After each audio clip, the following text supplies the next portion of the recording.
안녕하십니까. 얼간조선 최우석 기자입니다. 네, 정혜연입니다.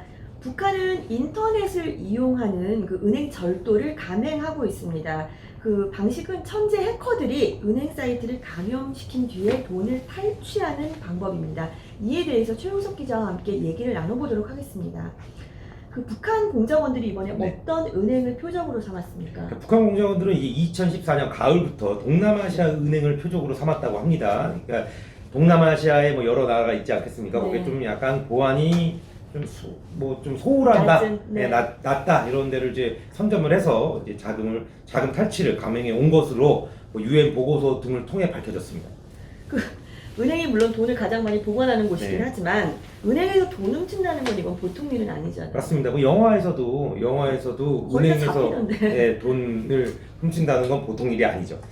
좀 어려운 이야기입니다. 저도 이제 잘 모르는 얘기인데 좀 설명을 드리자면, 북한 공작원들은 국제은행 간 금융통신협회를 이용해서 이제 해킹을 했는데, SWIFT로 불리는 이 협회는 금융거래 관련 메시지를 안전하고 효율적으로 주고받기 위해 유럽 지역 은행들이 1973년 5월 브뤼셀에 설립한 금융통신망입니다. 여기를 이제 해킹을 통해서 네. 여기에 가입된 이 유럽 지역 은행들과 여기와 이제 계약 거래를 하고 있는 동남아시아 은행을 표적으로 삼은 겁니다. 그러니까 쉽게 말해서 여기 컴퓨터를 오염시켜서 여기랑 계약하고 있는 은행들의 돈을 자기네들 북한의 해커들이 만든 가상 계좌로 이렇게 딱 땡긴 다음에 그 다음에 이제 그거를 바로 인출해서 이제 도망가는 방법인 거죠. 그 브뤼셀 그 벨기에가 원래 금융이 굉장히 발달해서 네. 거기에 이제 많은 그 은행들이 많이 있죠. 네. 그러니까 이제 유럽 지역 은행들, 그러니까 쉽게 말해서 그 이 통신망은 처음에 이제 그 만들어진 이유는 네. 안전하고 메시지를 안전하고 효율적으로 주고받기 네. 위해서인데 이것이 지금 이용을 당하고 그걸 있는 이용하는 거잖아요. 것이죠. 이게 뭐 대단한 겁니다. 그러니까 이제 음. 북한이. 그 기사를 보니까 그 은행 절도 작전은 주로 국가 공휴일이나 네. 좀 긴 주말 사이에 이루어진 것으로 돼 있는데요. 이게 국가들 사이에 이제 연합을 했다고 하지 않았습니까? SWIFT가. 그렇다 보니까 국가의 공휴일은 다 달라요. 네네네. 그러니까 뭐 그렇죠. 네, 다 다르고 하니까 이제 작전을 펼칠 수 있는 날이 많았고, 그리고 사실 공휴일이나 긴 주말 같은 경우에는 뭐 은행 업무, 특히 이제 네. 동남아시아 은행에서 제가 무슨 거래를 해보지는 않았겠지만 약간 좀 취약할 수 있다는 생각이 듭니다. 왜냐하면 점검 같은 거를 주말에 또 하거나 뭐, 그리고 자기 돈이 빠져나간 게 뭐 확인이 뭐 네. 평일에 될 수도 네. 있는 거고 하니까 그때를 좀 노린 것 같습니다. 네. 그 북한 공작원 그 박진혁에 대한 미국 법무부 네. 그 2018년 9월 네. 기소장 내용을 보면 네.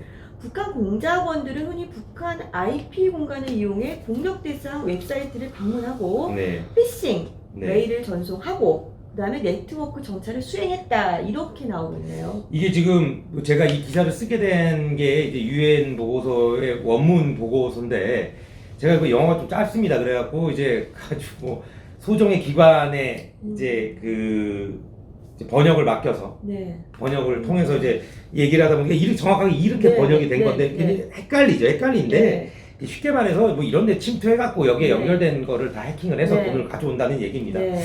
여기서 이제 우리가 박진혁의 미국 법무부 기소장에 나온 박진혁 네. 이 에 대해서 사람에 대해서 좀 알아봐야 될 것 같아요. 주목해 볼 필요가 네. 있습니다. 이제 박진혁은 중국 국경지대에 위치한 북한의 유령 회사이자 군사 해킹 작전을 수행하는 곳으로 알려진 조선 엑스포 소속이었습니다. 이 조선 엑스포라는 게 이 기소장을 통해 처음으로 알려진 겁니다.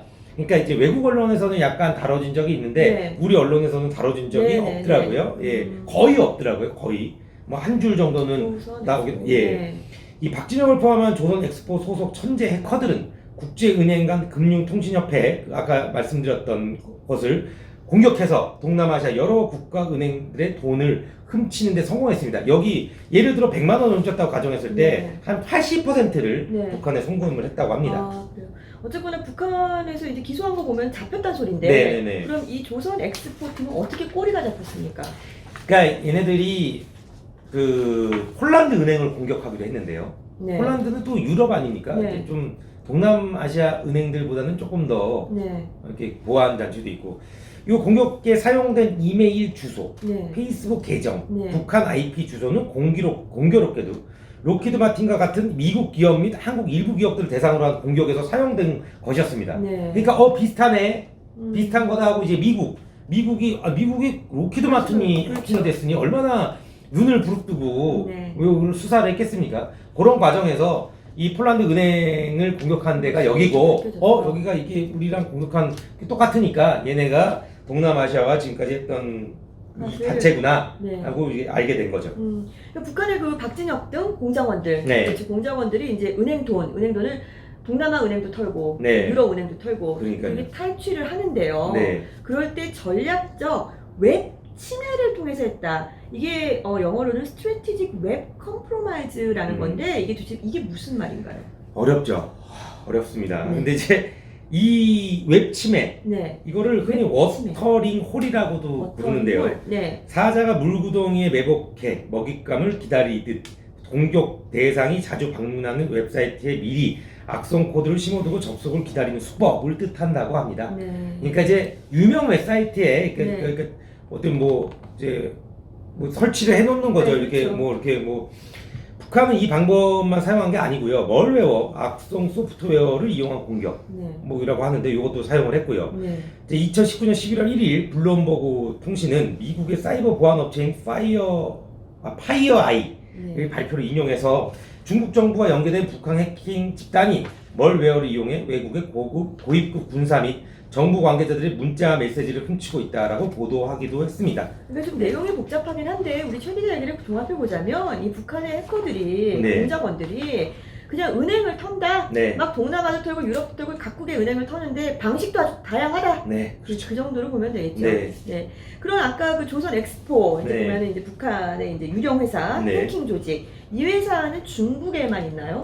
요게 좀 새롭게 밝혀진 얘기인데 중국 외에도 인도, 러시아, 네팔, 케냐, 모잠비크, 인도네시아, 태국, 방글라데시에 있는 것으로 확인이 됐습니다. 전부 다 이렇게 동남아시아 계열 등 네. 그렇네요. 네네. 그러니까 이런 데가 아무래도 이런 데서 유령 회사 만들기가 쉽죠. 네. 아무래도 좀 이렇게 규제나 이런 게 보안이 철저한 국가보다 조금 느슨할 수 있으니까요. 예. 지금 우리 최 기자가 보도한 이 회사 조선 엑스포라는 게 우리나라에는 거의 다 소개가 되지 않았기 때문에 굉장히 주목을 해볼 만합니다.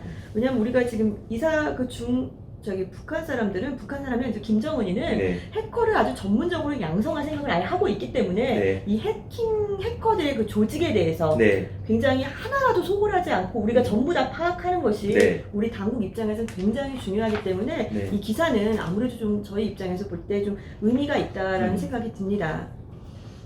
이 북한은 이런 제3국에서 사이버 공작원을 훈련시킬 뿐 아니라 UN 제재에 따라 금지된 핵 관련 지식을 교육하기도 한다고 합니다.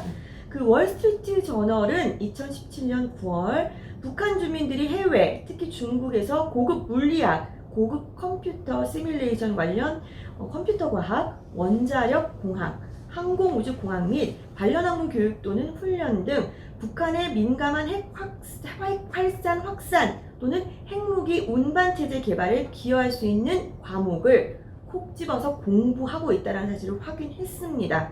지금 우리 월간조선에 소개된 대로 북한의 사이버 공격은 정말 치밀하고 다양합니다. 우리가 조목조목 맞서고 이 대응책을 내세우지 않는 한 북한의 지도층, 김정은을 호위하는 지도층은 해킹으로 모은 비자금으로 앞으로 자기가 하고 싶은 대로 다 쓰면서 살 확률이 굉장히 높습니다.